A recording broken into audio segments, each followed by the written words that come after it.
Yo, we here with Jordan Pittman, exotic boerboels. You know what I mean? He got the exotic dogs right now. We got some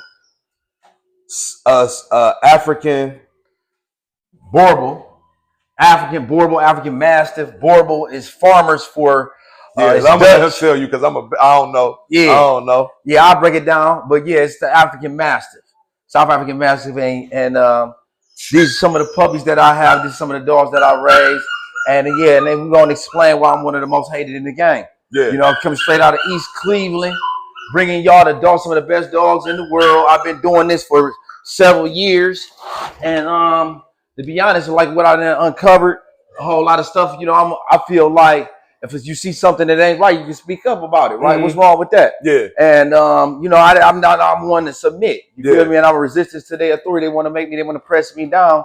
And you know, like this is not just something that I do. I really aim to produce the best dog ever. Yeah. Like that's what my and goal it look is. like that's what you're doing. Yeah, I'm trying to. That's just like a passion of mine. It's just a mission that I have. It's coming from the heart. Yeah. It's Dogs got great coats, big bodies, in shape. Oh yeah, for not sure. out of shape. Not out of shape. Ain't nothing out of shape. Don't look abused. Everything very well cared for. You know, like I got mannerisms is great. Yeah, beds. I mean, this is a show dog, but he's capable of work. You know, he's versatile. He's multidimensional. And like I done rose, like I just do my thing, man. That's what I've been doing. Yeah. And it's done rose to a level of like it's done got big. Because you say you got millions of followers. Well, yeah, half a million views, half a million. Like yeah, I did a lot of views, a lot of people. All of dog care. Dogs, yeah. I speak on nothing but dogs, and that's like you know, all organic, man. Mm-hmm. And that's what I've been doing for a long time, and that's like a passion of mine. And it's nothing that I'm not gonna stop no time soon, and they can't stop me. And no matter how they try to block me, no matter what they try to do, you feel me? This is what they done. They done tried everything in the book. Yeah, you know what I'm saying, to slow me down. But at the end of the day, man, the cream gonna rise to the top. Mm-hmm. You feel me? And people can see the work, and they fall in love with the dogs, and they can't stop that. They can't knock that. And that's what at the end of the day, that's what these it's all are some about. Beautiful dogs, man. But yeah, so if you got some questions, we're gonna break it down though, man, because how did you let me ask you this, Jordan. How did you get this specific dog here? Well, I imported, because you said it's straight from Africa. Right. Mine was direct imported from Africa. So when I first got into the game, you know, I was a young 20-something years old, enthusiastic about moving out on my own, trying to do my own thing. Let me pick this puppy up. Keep going. Yeah. Ooh. When I first got into these boerboels, there was like very few breeders here in the United States. It was very few options for you to look at. You know, you didn't have people here in Cleveland with the dogs. It's like 5 breeders in the United States. And after calling them, it was like they wasn't enthusiastic about selling me a dog. Yeah. You know, they had all kind of restrictions. This specific kind of dog, right? Yeah, and this is the only kind of dog that I have wanted. You know what I'm saying? They had all kind of regulations, rules, requirements. They didn't want to give me no papers. I was limited to what I could and could not do. Yeah. It just was ridiculous to me. You know what I'm saying? But I guess it's a common practice in the dog world in some cases, in some What kind of gatekeeping, huh? That's right. Yeah. Limited your ability to scale up. Yeah. So then I decided to go to South Africa. I felt that it was discriminated on it based off the voice. They had nothing else to go off. It was just a phone call. Yeah. Right? It was just a phone call. They had nothing else to go off of. Yeah. So I felt like they was discriminating on the voice, you know, the dialect. Because so what I did was I chose to go to South Africa. You went? No, well, you directed your bring my dog in from South Africa. Okay. So the dog, when it got here, well, before the dog got here, Booby. No. So when I bring the dog in, what I did was, why I chose to go to South Africa, I knew my spending power. Your dollars would My dollar would go farther. Yeah. The exchange rate is 13-1. And then the fact that, you know, there wouldn't be no verbal communication. Yeah. So I did everything through emails. And I spell checked everything. And it was a matter of spending my money. So you didn't speak to anyone directly. You just emailed. You did yours through text. Right. I did everything through email. So by me doing that, what happened was I was able to acquire some premium genetics. I got in some of the like really high quality, the strongest breeds. Right. Well, it was just like very distinct, like the variety that I had brought in. Yeah. It's a different, he was like an athlete, very well put together, show stopping, capable of running, capable of performing. Yeah, let me get that dog.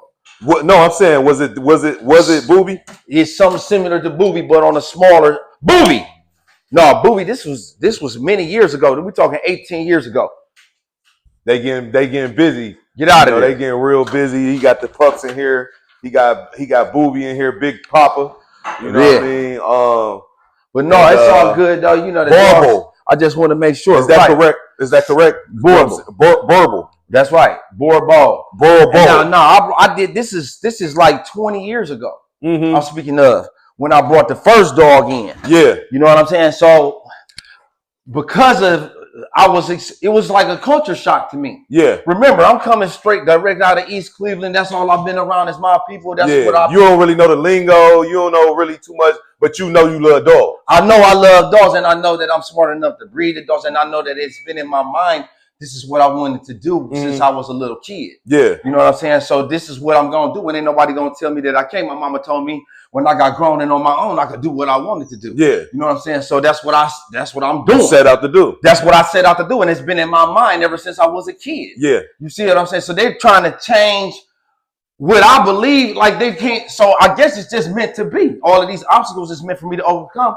Because this is what I'm going to do. So, so they basically try to online bully you too. Yeah, and I think that, and that's why I reached out to you, because I know you from the Superior area. You know, you was talking about Sister Ralphie's, the history of Sister Ralphie's. If you ever stayed on Superior, you know Sister Ralphie's was one of the premier fish spots that you could get food from. Right, you know what I'm saying? And so I reached out to you. You know what I mean? Because I was like, I know this guy. You know what I'm saying? I ain't never known him to be nothing of the such. Right, yeah. They trying to throw dirt on my name. They try to do everything that they could do to stop me in the boerboel's arena, but it doesn't work. Yeah. See, they don't understand. I have an understanding of online, the web development, search engine optimization, social media marketing, and I studied it and just be practicing it on my own. And then they got to understand this too. This is not something that I just do. I'm consistent with this. Yeah. Like daily, every single day. It's not like I'm taking care of my dogs first. This is this your business. It's part of my family though. Yeah. It's not more than a business. It's more than just a business. It's like what I want to go down in history. You know what I'm saying? A legacy. As the greatest dog ever to be created. You know what I'm saying? That's like one of the most versatile dogs that you could possibly have. Let me ask you a question. How hard is it to get one of these? Well, now it's a little bit easier, but to get a really good one is not as easy. And this is one of the premier top dogs. Well, this dog right here is a special dog because he's the first one to go to AKC Dog Show as a black dog and won. So it's like a lot of different. Oh, so he's a champion. Well, he won at Ribbons. Okay. So they don't even accept black dogs. Really? This is a part of the whole thing that I'm challenging though. These people don't really have all of this knowledge that they say that they do. They try to make dogs more complicated than it really is, right? They try to make it seem as though it's not correct if you don't have it the way that I say or the way that it's written, according to my standard, according to. So it's a certain sector of people that kind of try to control the dog world. Right. It's dog organizations at the top. They're supposed to be like the caretakers of the breed, the ones that govern, that make the rules. Right. They tell you what is correct, what is incorrect by the breed standard. It's basically like the Constitution for governing breeds. Yeah. Okay. So I challenge this though. I'll say you can't fit a human into a. You can't say a basketball player fits this description. If you don't fit this description, you're not a basketball player. Right, because they come in all shapes and sizes. Exactly. And they have all unique talents and abilities. Yeah. So you can't, let's prove the dog's value based off the abilities. So that's what I tried to do with my dogs. I showed my dogs active. I showed my dogs working out, running. Yeah. I showed my dogs in homes. You know what I'm saying? Adding value to people's lives, fulfilling their role as a dog in the greatest capacity. Yeah. And you can't deny it because I'm showing you the video evidence. Yeah.